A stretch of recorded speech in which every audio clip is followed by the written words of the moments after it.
tere jälle!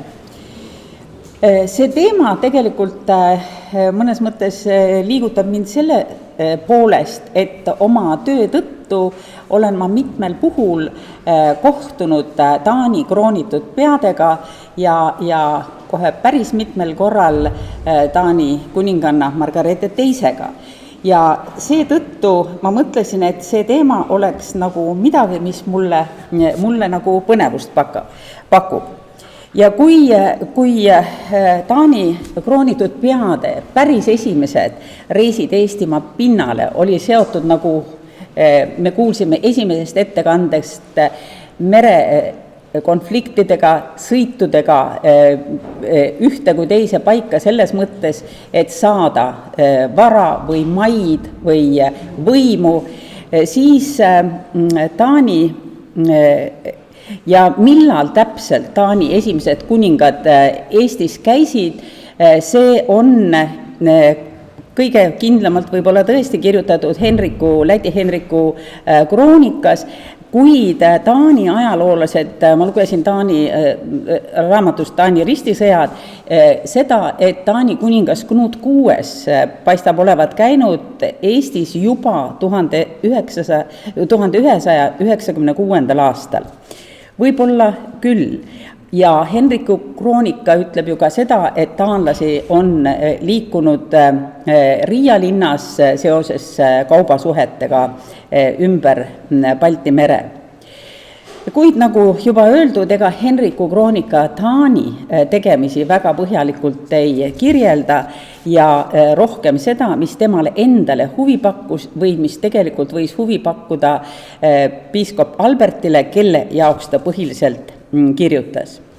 Aga aasta 1206 on tõesti räägitud põhjalikumalt ka Taani või selles Henriku kroonikas sellest, kuidas Valdemar II käis Saaremaal ja seostatakse võib-olla seda Taani sõjaretkedega, et nagu kättemaksuna, aga mina seda muidugi siin kinnitama ei hakka, sellepärast et väga hästi rääkis nagu sellest Valdemari kahest Saaremaal käigust 1206 ja hiljem 1222 juba esimeses ettekandeks Marika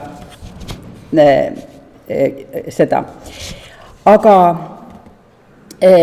huvitav on teada tõesti või uurida seda, et mis on siis nende maandumispaikadega seoses, kuhu nad tulid, kuidas nad tulid just sinna, miks nad tulid sinna ja kas nad ehitasid linnused, ütleb teadmine Henriku kroonika järgi seda, et taanlased juba esimesel korral alustasid linnuse ehitamist ja see oli puitlinnus siis, mis aga sai koheselt enne, kui nad ära sõitsid, maha põletatud, sest ükski taanlane ise ei avaldanud soovi, et linnusesse elama jääda, sest ilmselt saarlaste surve oli ikkagi väga tugev.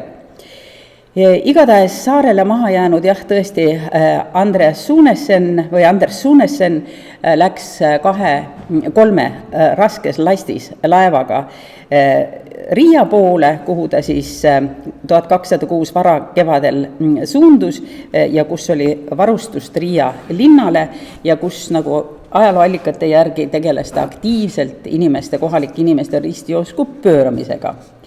Aga kus siiski on see linnus? Ma olen lugenud nüüd viimasel ajal neid Saaremaa ajalehes ja vist väike brošüür on välja tulnud ka Jaan Laasi poolt kirjutatud versiooni sellest, et taanlaste randumispaik ja nende poolt kõige varasemalt ehitatud linnus jääb kuskile sinna Triigi pool saarele. Ja Laasi räägib ka kivilinnusest, mis peaks nagu seal olema ja sadamast, mis peaks seal olema, mis on ehitatud 1222. aastal ja mille ka olid taanlased sunnitud lõhkuma ja jällegi toetub teadmine Läti Henriku kroonikale. Ma loen siit väikese katkendi Henriku kroonikast. Ka Taani kuningas, kogunud suure sõjaväe, tuli koos krahv Albertiga Saaremaale ja hakkas ehitama kivilinnust. Kuningas aga viinud kiiruga lõpuni linnuse müüri ja paigutanud sinna mehed, pöördus tagasi Taanimaale. saarlased aga, tulles kokku kõigist küladest ja kihelkondadest, piirasid selle linnuse ümber. Ja nad tulid kõik korraga 17 paterelliga, heites 5 päeva järjest palju suuri kive, ega andnud rahu neile, kes olid linnuses, sest neil polnud maju ega ehitisi, ega polnud neil kohta ega varjupaika veel ehitamata linnuses. Ja paljud neist said vigastada. Saarlastest aga langesid paljud ammuküttide poolt haavatuna, ometi ei jätnud nad sellepärast linnuse ründamist järele. Pärast hulga päevi võitlust ütlesid niisiis saarlased nendele, kes olid linnuses. Kuna te teate, et tolles linnuses ei saa te üldse pääseda meie lakkamatu ründamise eest, soovitame teile ja palume, et te, teinud meiega rahu, läheksite kõik tervelt ja puutumatuna välja, jättes meile meie linnuse ja meie maa. Nemad aga võtsid tolle rahunõu vastu ja minnes linnusest välja ja viies oma asjad endaga kaasa laevadele, jätsid linnuse ja maa saarlastele. Siis lõhkusid saarlased linnuse ümberringi maha, jätmata kivi peale ja saatsid üle Eestimaa tolle sõna, et nad on vallutanud taanlaste kuninga linnuse ja kristlased oma maalt välja visanud. Muide huvitav on seda öelda, et alles praegu siin kursitauas kuulsin ma seda, et mitte kõik ei ole Jaan Laasi versiooniga päri ja et on siin kohalikke, kes on leidnud või arvavad olevat see Taani linnus hoopiski teises kohas, küll seal nii-öelda meie kandis, et ma ise elan Pullipanga all Mujaste juures. Ja seetõttu ma arvan, et oleks päris tore, kui me teeks ümarlaua, kus me saame oma argumente edaspidi kunagi vastamisi siis nagu jällegi välja tuua ja siis ka toetada. Praegu siin näete nagu Anders Suneseni pilti, näete Valdemar Teisi pitsateid ning need on, Valdemar Teisest on üldse nagu vähe pildilist materjali. Mis kuningas Valdemar Teise kohta teada on, kui meie ütleme ja taanlased teda nimetavad ka praegu Valdemar Võitja, Valdemar Seir, siis see võitja nimi tuli temaga ajaloos kaasa hoopis hilisemal ajal, Valdemari eluajal seda sõna nagu ei olevat kasutatud.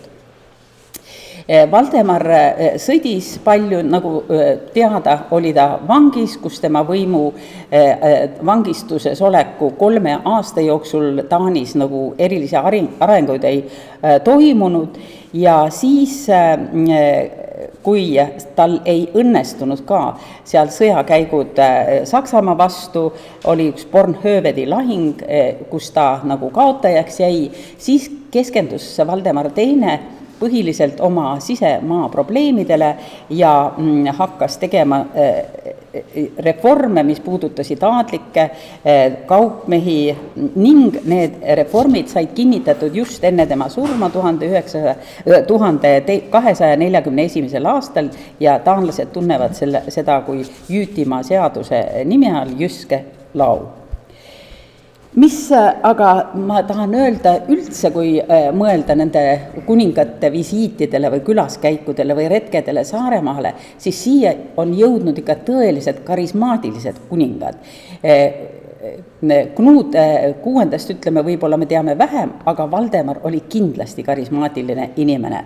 Teine, kes Taani ajaloos on mänginud ikkagi tohutult suurt rolli, on Kristjan IV. Ja kui te lähete praegu Kopenhaagenisse, siis nagu neid Kristjan IV jalajälgi on selles linnas väga palju ja ka mujal, Norras eriti. Taani kuningas Kristjan IV valitses tõesti hästi pikalt, 59 aastat. Taani praegune kuninganna ütlevad uhkusega taanlased ise, et on nagu Kristjani järgmine valitsuse pikkuselt, tal on vist 42 aastat ja kuninganna Margareete saab järgmisel aastal 80. Nüüd siia juurde tõin ma hertsog Magnuse sellepärast, et hertsog Magnus oli tegelikult Kristjan IV onu. Ta oli Frederik II venn ja Frederik II valitses Taanit sel ajal, kui hertsog Magnus, kellele selleks, et ta ei segaks nagu Frederik teise enda nagu jällegi valitsemisala, mis puudutas siis nagu Skandinaaviat, Taanit, Saksamaad, siis anti talle siinpoolsed maad, lausa osteti siin osaliselt Liivimaa, Saaremaa, Lääne-Saaremaa just. Ning mis minu jaoks on huvitav, kuna järgmine teema tuleb just Maasi linnast, siis just hertsog Magnuse ajal oli hästi palju Maasi linn teemaks, sest Maasi linna voogtkond oli üpris suur ja mängis tollal Magnuse ajal olulist rolli siin mail. Ja mis veel, seda teavad kuressaarlased ise, et 1563 andis hertsog Magnus linnale linnaõigused Kuressaarele ja veidi hiljem ka kinnitas aadli privileegid. Nüüd siin on foto Kristjan IV, nagu me teda kõige rohkem piltidel näeme. Nagu öeldud, oli ta Frederik teise poeg ning ta oli ainult 11-aastane, kui isa suri ja eestkostjad olid nii nagu tavaks tollal pandud talle nendeks aastateks, kuni saab täisealiseks, mis oli siis kuninga jaoks 19 aastat. Nii et Kristjan IV, tema eestkostjad olid niisugused nimed nagu Niels Kaas ja Jörgen Rosenkrantz, aga kroonimispidustused toimusid Kristjan IV 29. augustil 1596. Saarlased saatsid enda esindajad kroonimispidustustele, need olid Reinhold Arnep ja Johan Wiedinghoff ja kuningale kingiti hõbedane ülekullatud veinikann, laiali sirutatud kotka tiibadega, tähistamaks Taani ajal Kotka linnuse Aarensburgi juurde sündinud linna. Kannu põhimikul oli ovaalne plaat pühendusega ja juba samal aastal 26. septembril kinnitas kuningas ööseli aadli ja elanike privileegid. Kusjuures seda ta ei teinud Kuressaare osas, Kuressaaret ei olnud mainitud, sest Kuressaare esindust kroonimispidustustel ei olnud. Ja arvatakse, et see oli selle tõttu, et Kuressaare raad oli pahane siin kunagise varem olnud asevalitseja peale, kui raad, keegi Johann Schwabe ajalust teada, kui raad hiljem oma viga parandada püüdis ja saatis kingituse siis nagu kroonimispidustuste järgselt tagantjärele, siis seda kuninga poolt vastu ei võetud ja saadeti Kuressaarte tagasi. Kristjan IV saabus Saaremaale kohe peale kroonimispidustusi järgmisel aastal. See on 1597 ja ta oli siin veidi üle kuu aja. 15. august, miks ma ütlen 1900, mul on kogu aeg läheb 900 peale, vabandust, 1597, ma vahetan need ära, eks ole, mitte praegu.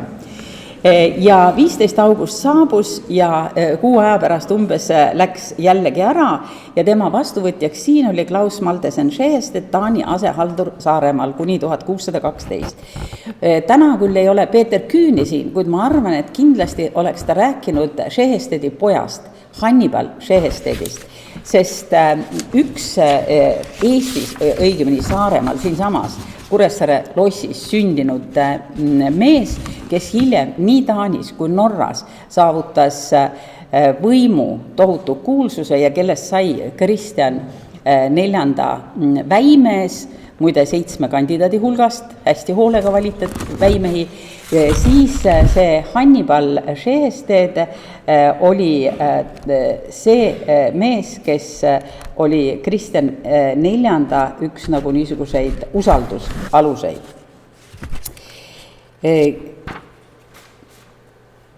Kuressaares me teame, et Kristjan IV oli kirglik, jõuline, noor kuningas, kes armastas pidutseda ja ma kujutan ette, et siin lossi seinte vahel voolas alkoholi kõvasti, võib-olla see andis ka idee rüütelkonna esindusele võtta just nimelt see veini pokaal kaasa, aga kui ma lugesin seda raamatut Kristjan IV eluloost, mis on nagu niisuguse romaanina välja antud, küll faktiromaanina, siis oli seal mitmeid kordi mainitud, et tema ajal oli pidutsemine ikka täiesti meeletu ja Kristjan IV kannatas alkoholi tunduvalt paremini kui ükskõik kes tema kaaskondlastest. Ning kui rääkida nüüd sellest kullatud veinikannust, siis kahjuks ei jäänud see veinikann kuningapeo lauale eriti kauaks, sest ta oli pidevas sõjas ja ta pidevalt ehitas. Konflikt Rootsi ülemvõimu pärast Läänemerel, see oli näiteks Kalmari sõda, nõudis väljaminekuid, sakslastega oli Kristjan IV pidevalt sõjajalas ja maha tuli müüa suur hulk kuningakoja väärtusi ning Kuressaare Kotkas kui oluline osa kuninga varakambri hõbevarudest oli ka müügiobjekt. Hõbeaarded viidi Arhangelskisse, kus tsaar Mihhail Romanovi kaubaagendid ostsid 6200 rubla eest kokku 106 hõbeeset. Ja Kotkakann viidi Kremlisse aastal 1628, seal hoitavate saksa kuld- ja hõbeseppade töid 16. kuni 18. sajandini tutvustab kunstiajaloolane Galina Markova omalt poolt välja antud kunstialbumis, mis ilmus 1975. aastal. Ja Nürnbergi kunstnik, varabaroki kuldsepp ornamentnik Christopher Jamnitzer, kes oli siis selle hõbekannu valmistanud, see on relvapalatis praegu ja tema Galina Markova raamatus väga olulisel kohal. Eestikeelne vastukaja kunstialbumi Kaante vahel ilutsevale veinikannule tuli 1981. aastal, kui Sirp ja Vasar üllitas Jüri Kuuskemaa artikli saarlastelt Taani kuningale ehk seda ja teist ornitoloogilisest vanast hõbedast. Aasta pärast ilmus ka Balti rüütelkondade uudistelehes Nachrichtenblatt der Baltischen Rittenschaften ajaloolase Oskar von Buxhoeveni artikkel, kus ta kirjutab luksuskingitusest Saaremaalt ja väljendab seal rahulolu, et unikaalne kunstiteos on hästi hoitud, küll aga peab vajalikuks lisada, et selle õige koht oleks Kuressaare lossis. No selles ma kahtlen, sest esiteks viisime me selle kingituseks siit rüütelkond 5 ja teiseks kuningas ise müüs tema edasi, eks ole. 1983. aastal ilmus New Yorgi ajalehes Vaba Eesti sõna ajaloolase Ilmar Arentsi lugu, mis põhines siis nüüd Buxhoeveni artiklil. Aga samal ajal Saaremaa ajaleht Kommunismi ehitaja, see oli ainuke, mis meil siin oli tollal, mitte sõnagi Kuressaare Kotkaga seonduvast ei kirjutanud. Mida siis saab öelda Kristjan IV kohta? Ta tegeles palju riigireformidega, rahvusliku armee loomisega. Väga pikalt muide esimeste kuningate nagu sõduriteks olid vasallid, palgasõdurid, eks ole, kes küll kohustuslikus korras läksid, aga niisugust regulaararmeed ei olnud. Ja selleks, et ikkagi pidada sõdu Taani ülemvõimu kindlustamiseks Skandinaavias ja Saksa aladel. Ja ta ehitas mitmeid uusi linnu, lausa uusi linnu. Ma teile nimetan Kristianopel Rootsis, Kristianstad Rootsis, Glückstadt Saksamaal, see tehti siis Hamburgi mõjuvõimu vähendamiseks. Kristianshavn, kui te Kopenhaagenisse lähete, see on üks suur osa Kopenhaagenist, tema poolt on ehitatud Norra pealinn, nimelt Oslo oli tohutu suur tulekahju ja Kristjan IV, kes oli sel ajal väga tihti Norras, üldse talle Norra nagu meeldis ja ta oli Norra nagu valitseja samuti, siis tema ehitas nagu Oslo veidi eemale uuesti ümber ja pikka aega nimetati seda linna Christianshavniks. Nüüd on võetud tagasi linna nimi Oslo. Kopenhaagenis aga, kui ma nüüd nimetan mõned, siis teil tulevad silme ette need olulised ehitused, mis on Kristjan IV ajal ehitatud.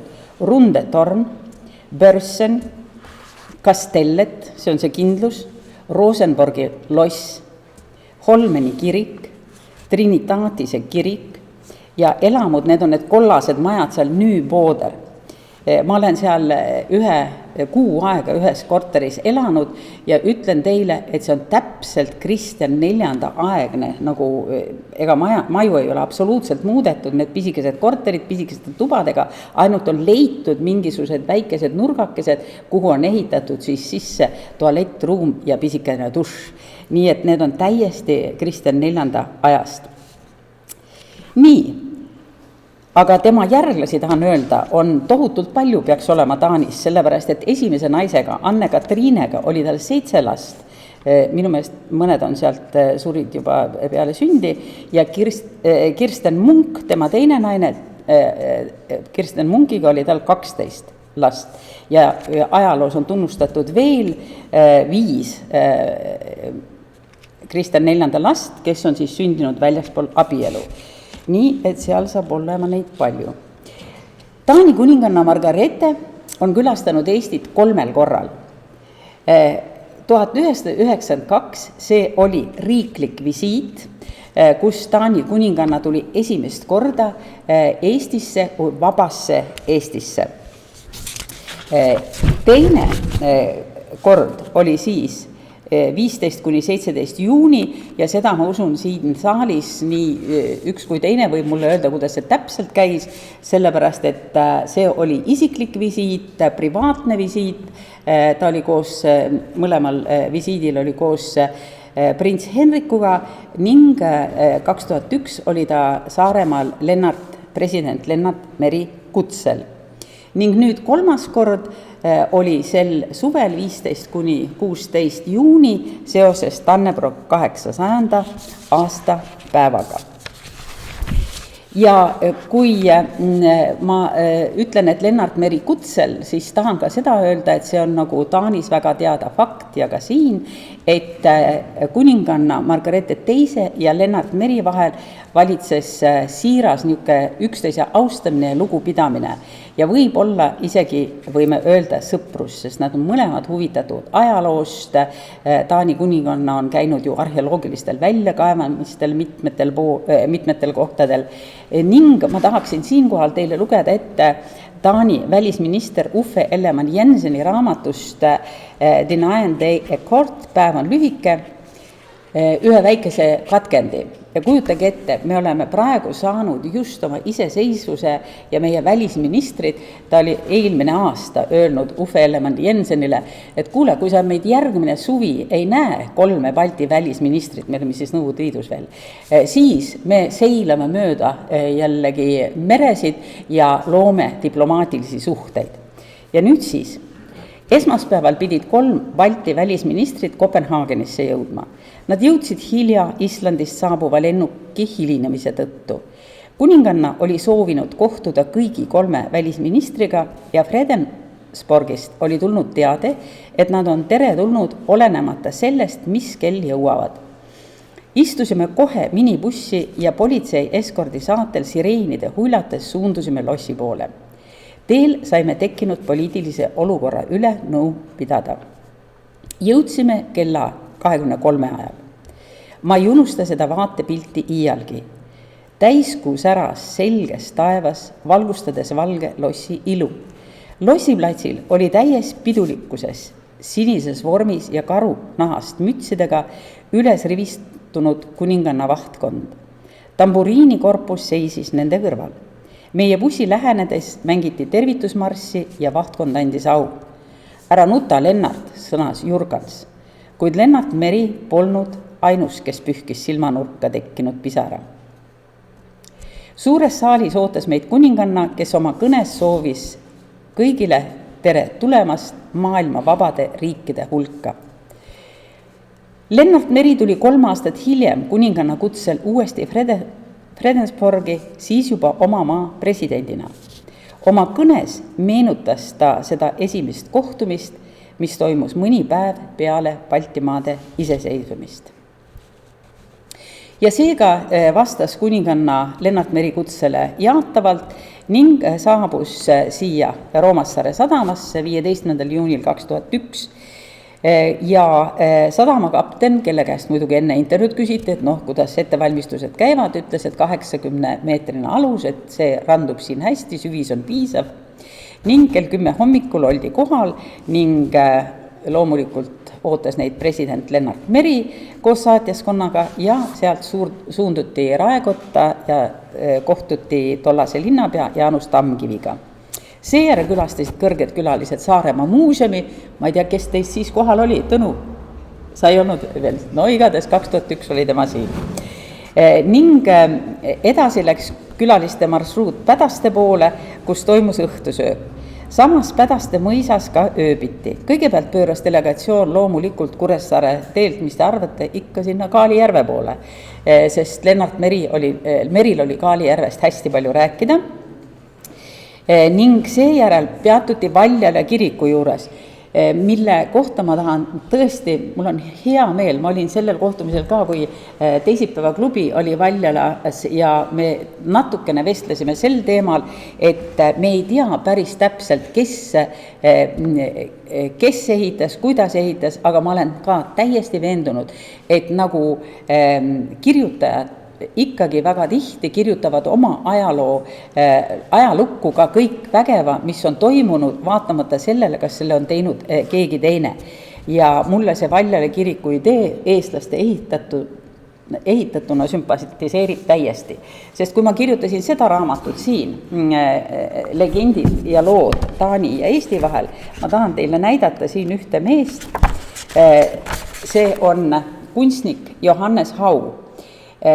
Taanlane, laevakapteni poeg, kes tuli noore ulja mehena Tallinnasse, siia pidama jäi, abiellus eestlannaga ja kui ma Sirje Helmega sellest rääkisin, vaata Taani kunstnik, nii teada ja tuntud, siis ütles Helme, aga loomulikult ta on ju Balti sakslane. Mina seda arvamust ei jaga, kusjuures Hau on selles mõttes ka oluline, et ta oli isaks 2 pojale, kes lõpetasid Peterburi kunstiakadeemia, nendest said akadeemikud, üks oli tsaari perekonna juures ning maalis tähtsatest isikutest portreesid, mida praegu muuseumitest saab näha, ning teine oli väga huvitatud arhitektuurist ja ta maalis või joonistas üles akvarellidega näiteks Gatšina lossi.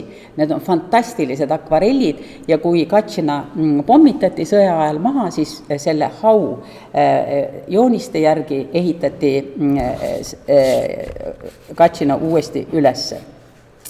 Nii et jah, kõik ei ole kuld, mis hiilgab ja me ei tea nagu lõplikku tõde tihti väga täpselt.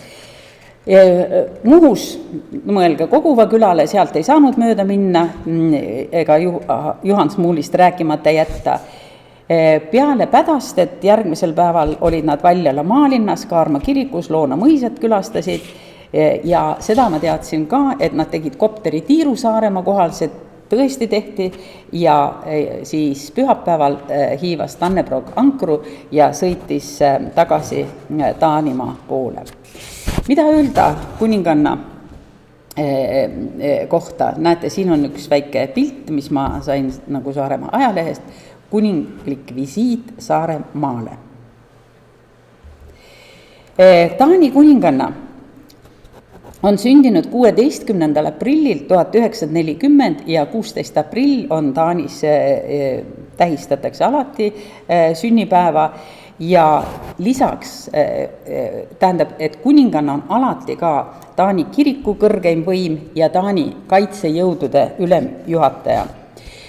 Kui Margareeta sündis, ei olnud veel teada, kas temast saab troonipärija, loodeti ju poisi ilmale tulekut, aga sündisid 3 tütart ning siis tehti tema isa kuningas Frederik üheksanda initsiatiivil tehti parlamendis seaduse muudatus 1953. aastal, mis oli tohutult õige aeg, sest see oli just see aeg, kui oli see naisliikumine ja naiste olulisus ühiskonnas tõusis ning nii sai Margareete juba 18-aastaselt koha riigi nõukogus, mida ta ka kuninga äraolekul juhatas. Ta on troonil 14. jaanuarist 1972, päeval, mil suri tema isa, kuningas Frederik IX.